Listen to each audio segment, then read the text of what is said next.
কিভাবে আপনারা মাত্র 5 মিনিটেই বাড়িতে বসে একটি ঘুড়ি বানাবেন। আপনারা যদি ঘুড়ি বানান হয়তো বা ঘুড়িটি ভালোভাবে উড়ে না, বা ঘুড়িটি ঘুরতে থাকে, বা লেজ দেওয়া লাগে নিচের।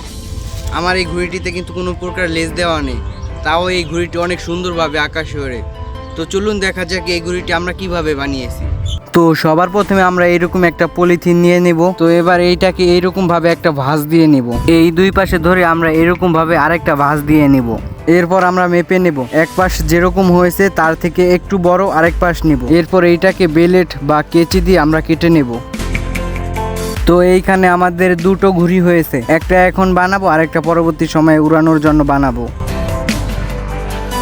তো এইখানে আমাদের ঘুড়িটা দেখতে পুরো এরকম হয়েছে। এরপর আমরা মাছ বরাবর দিব একটা পাটকাঠি। আপনারা চাইলে দুইটা শলাকে পেঁচিয়ে মাছ বরাবর দিতে পারেন, সেক্ষেত্রে আরো ভালো হবে। তো আমি পাটকাঠিটা বেঁধে নিলাম। আমাদের খেয়াল রাখতে হবে যে কাগজটা যেন পুরো টান টান না হয়, একটু ঢিলা করে বাঁধবো। এবার আমরা উপরের শলাটা বাঁধবো। দুইটা শলাকে পেঁচিয়ে এইভাবে বাঁকা করে বেঁধে নেব। ঘুড়ির ফ্রেমটা বানানো কমপ্লিট, এখনো মেন কাজ বাকি রয়ে গেছে। আপনারা যদি ঘুড়ির এই ভাগটা না দিতে পারেন তাহলে কিন্তু কোনোভাবে আপনাদের ঘুড়িটা আকাশে উড়বে না। তো এর জন্য লক্ষ্য রাখতে হবে ভাগটা যেন ঠিকঠাক ভাবে হয়। আবার আপনারা অনেকেও ভাগ দিতে পারেন না, তো এইখান থেকে ঘুড়ির ভাগটা আপনারা পুরোপুরি ভাবে শিখে যাবেন। তো একটা সুতাকে এই বরাবর বেঁধে নেব। ঘুড়ির এই মাঝ বরাবর আছে, এখান থেকে একটু নিচে সুতাটা বাঁধতে হবে। তো এরপর এইখানে যে নিচের সুতাটা আছে এটাকে একটু বড় রেখে একটা গিট দিয়ে দিব। এবার আমাদের ঘুড়ি আকাশে ওড়ার জন্য একেবারে প্রস্তুত। তো আমাদের প্রথমবার ট্রাইতে আকাশে উড়ে গেছে।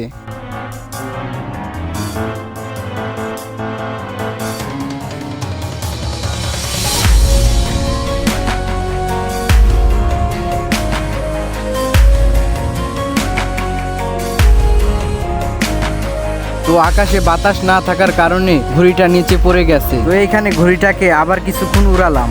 গাইস, আমরা ঘুড়িটাকে নামিয়ে ফেলছি। আকাশে তেমন একটা বাতাস নেই, তার জন্য ঘুড়িটাকে নামিয়ে ফেলছি। তো আমরা ঘুড়িটা কিছুক্ষণ উড়িয়েছি, প্রায় 20 মিনিটের মতন।